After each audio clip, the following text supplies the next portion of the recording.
What up? I'm Ben Freeman from freeman-pedia.com, and this is it, the last of the dozen dates to know. And I'll say this one last time, but you do not need to know any of these dates for the exam. But over the past few years, one of the biggest takeaways from the AP Read, where your exams are actually scored, is that periodization and chronology is a real problem for you. So don't focus on the dates, focus on the periodization and how one thing leads to the next. Don't look at these literal numbers over here. So, for the final date, we focus on one of the most significant moments in history. And for that, of course, I'm referring to the birth of Taylor Swift. That's right, Taylor Allison Swift was born on December 13th, 1989, and the world was never the same. I believe we have some Taylor Swift music? We don't. We can't afford it? How much could it possibly cost for one song? Oh, yeah, we definitely can't afford that. Let me check the YouTube free audio library and see what they have if I search for 1989. Okay. All right, how's this?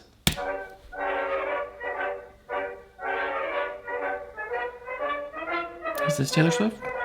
No, this is Semper Fidelis 1890 by the United States Marine Corps Band. Sorry, my budget for these videos is literally zero. Is it weird that I can't name a single Taylor Swift song? Like, not a single one? I'm 42 years old. Sorry, Tay-Tay. Kanye was right, by the way.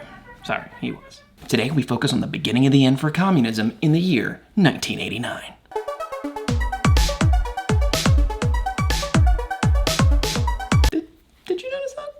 Crossed a major line in history. AP World History started back in 1200, and you probably are familiar with the BC AD line used by the Julian and Gregorian calendars, but those are based on Jesus' birthday. Most historians today use BCE and CE, or before Common Era and Common Era. Well, we just crossed another line, the BF-AF line. That's right, in March of 1980, this guy was born. Look at him. Say what you will about the merits of AP World History in general, or this YouTube channel specifically, I was an adorable baby. But my birth, and more importantly 1980, is a nice starting point for a little context as to why 1989 is the final dozen date. So in terms of context, 1989 is the end of the line for communism. I know. It's not over in the Soviet Union until 1991 officially, but for context, let's run it back to 1BF, or 1979. The US and the Soviet Union had been enjoying some détente over the previous decade or so, with a general easing of tensions throughout the Cold War to this point. Then, in December 1979, the Soviet Union invaded Afghanistan to bolster the new communist government there. The Soviet invasion of Afghanistan turned into a quagmire that historians have often called the USSR's Vietnam, or my favorite, the bear trap.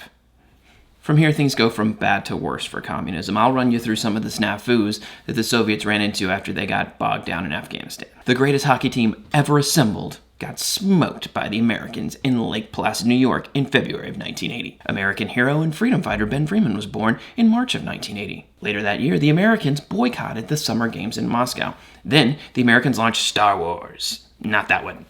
That one, leading to a space arms race that the Soviets couldn't keep up with. Also in 1983, US President Ronald Reagan throws serious shade on the Soviet Union by calling them the evil empire. Later that year, the Soviets shoot down a Korean commercial airliner, killing 269 people on board, including an American congressman. 2 weeks later, the world nearly ends when the Soviets falsely detected half a dozen American nuclear missiles in the air on the way to Moscow and nearly returned fire, killing millions and millions. As it turned out, it was just a glare on their radar. Classic. Oh, and their leaders kept dying. In less than 3 years, from 1982 to 1985, the Soviet Union lost 3 different rulers. Nothing crazy, no weird assassinations, they were just super old. Now, the Soviets did appoint a reform-minded young leader named Mikhail Gorbachev. But 1 year later, Chernobyl happened, nearly killing everyone in Europe and almost making the entire continent of Europe uninhabitable for centuries. So yeah, the 1980s were not great for the Soviet Union. Oh, not to mention their economy. The planned economy of the Soviet Union was never able to keep up with the freer market of the United States and the West. Remember back in 1848 when Marx wrote his Communist Manifesto and sought to rid the world of private property and that the planned economy was the way to go? Turns out he was wrong, like drastically wrong, like historically wrong. We've had over a century since the communist style of government began in the Russian Revolution back in 1917. Since its beginnings in 1917, the Soviet Union has never been larger per capita than about 1/3 of the American economy. Never. Their peak? 1973, when their per capita GDP was about 36% of ours. Capitalism won. It's over. Ronald Reagan and Mikhail Gorbachev will begin a series of meetings to bring the two sides together. In the Soviet Union, Gorbachev will institute massive reforms known as glasnost, which literally means openness. this. In Russian, glasnost originally referred to all business done out in the open, like not behind closed doors. And now the Soviet Union would do more business in the open by lifting repressions on its people in terms of freedom of speech and media and a ton of other aspects of Soviet life. Economically, they slowly scrapped the communist planned economy and liberalized their economy. It was a restructuring of the economy, and Russian restructuring was called perestroika. See the end of the word there? Perestroika? Restructuring. Okay, so the great communist experiment of the Soviet Union is crumbling in the decade prior to 1989. But why does 1989 itself matter? 1989 is the end. The USSR will hold out until 1991, but remember this map. There are a lot more communist states out there, and in 1989, they start to fail. So starting in early 1989 and carrying on into 1990, communist states start breaking away. In 1989 alone, 10 communist states revolted. Poland, Hungary, East Germany, Czechoslovakia, Bulgaria, Romania, Yugoslavia, Albania, Mongolia, and China. These were all major turning points in the history of these individual states, but two of these 1989 protest movements had greater implications for world history. First, student protests in Beijing were violently suppressed by the Chinese Communist Party. Thousands were massacred in Tiananmen Square after 1 million students took to the streets to call for freedom of speech, a true democracy, and an end to the one party, the Communist Party, state. Most people associate these protests with this photo.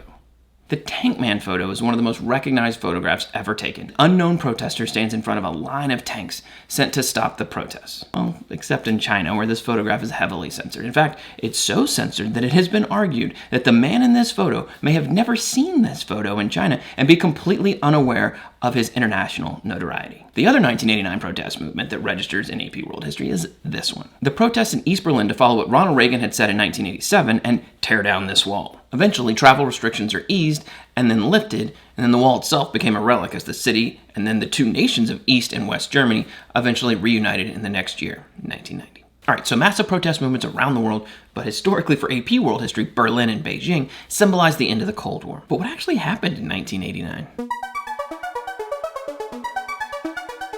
So by 9 AF, the Cold War was unofficially over. You may have noticed that the Chinese Communist Party is still in control of China today, I'm assuming. I mean, I'm making this in 2022, so hopefully they are not still in control whenever you're watching this, but odds are they are. Part of that comes with the fact that Mao died and his successor, Deng Xiaoping, enacted reforms to move away from the death and despair of 1958. This pops up in AP World in Unit 9, but basically the Chinese enacted reforms to encourage more free market policies than had existed under Mao. Now, they are by no means a free market economy, but they certainly have opened up since Mao died in 4 BF.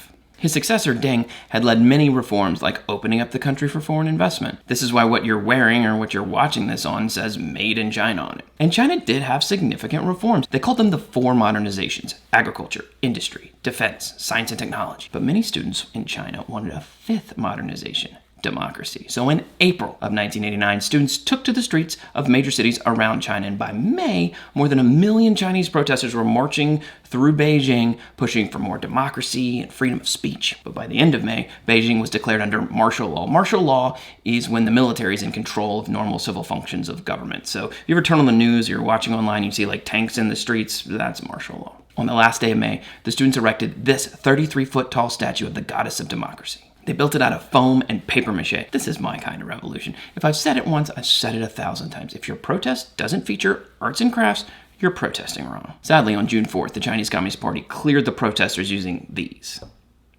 leading to this. Thousands of protesters were killed in the process, and China to this day is yet to allow democracy and has even extended their one-party dominance over the daily lives of the Chinese people. As they massacred protesters in Tiananmen Square, they also tore down their statue. But many nations have erected replicas of the goddess of democracy in solidarity with the pro-democracy protesters in Hong Kong, San Francisco, and Washington, D.C. The other major 1989 protest was the one in East Berlin that eventually led to the fall of the Berlin Wall. In December of 1988, at the United Nations, Gorbachev announced that the Soviet Union was reducing its armed forces and removing much of its military from Eastern Europe. After this, it was only a matter of time before the whole thing came crashing down. Remember, no nation in Eastern Europe ever chose to be communist unless they were already occupied by the Red Army. So when the Red Army leaves, speaking of Red Army leaving, in February of 1989, the last Soviet armored column left Kabul, Afghanistan.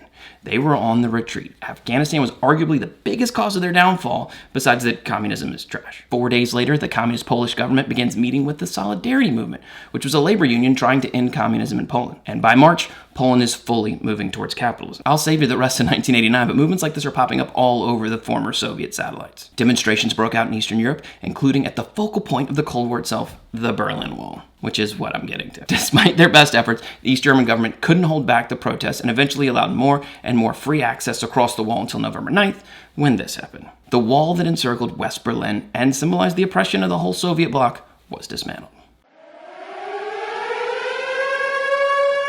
I don't want to give too much away here, but the course ends in like 13 years. The Soviet Union falls in 1991, and with it, all future threats from Russia to the civilized world.